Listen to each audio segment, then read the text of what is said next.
Netaji Subhas open university UG BDP history part 2 CC history 9 পেপারটির assignment 2025-এর 2 set প্রশ্ন উত্তর আলোচনা করছি তোমাদের সামনে। তো দেখো, প্রথমে সেট 1 যে প্রশ্নগুলো এসছে, রুকায়াত ই আবুল ফজল ও ইনশা ই আবুল ফজল কার লেখা? উত্তর হবে আবুল ফজল। পরেরটি ওয়াজির কাকে বলা হতো? মন্ত্রীকে। পরেরটি কবে এবং কোন অভিযানের মধ্য দিয়ে আকবর তার দাক্ষিণাত্য অভিযান সমাপ্ত করেন? উত্তর হবে 1601 আশিরগড় দুর্গ অভিযানের মধ্য দিয়ে। পরেরটি দেখো রয়েছে, কত সালে কোন যুদ্ধের মাধ্যমে বাবর আফগান শক্তিকে সম্পূর্ণ পরাস্ত করেন? উত্তর হবে 1529 ঘরঘরার যুদ্ধের মাধ্যমে। এরপরে যে প্রশ্ন রয়েছে 5 দাগে, the agrarian system of Mughal India 1556 থেকে 1707, এই গ্রন্থটির লেখককে? উত্তর হবে ইরফান হাবিব। পরেরটি 6 দাগের প্রশ্ন, কার অনুমতি ক্রমে ইংরেজরা সুরাটে বাণিজ্য কুটি নির্মাণ করেছিলেন? উত্তর হবে জাহাঙ্গীর।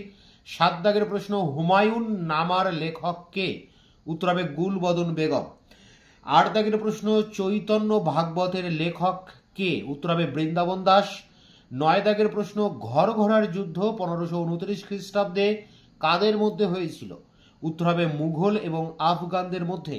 শেষ প্রশ্ন 10 দাগে, হুমায়ুন কত খ্রিস্টাব্দে মারা যান? 1556 খ্রিস্টাব্দে।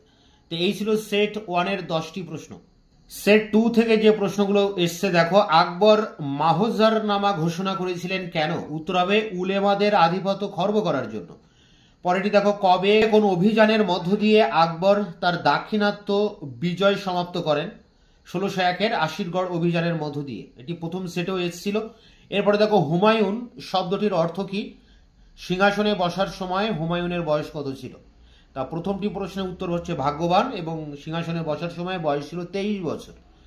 পরেরটি, the agrarian system of Mughal India গ্রন্থটির লেখককে? ইরফান হাবিব, আগের সেটও এসছে। পরেরটি, শেরশাহের শাসনকালে সাম্রাজ্যের ধমনী হিসেবে কি বিবেচিত হতো?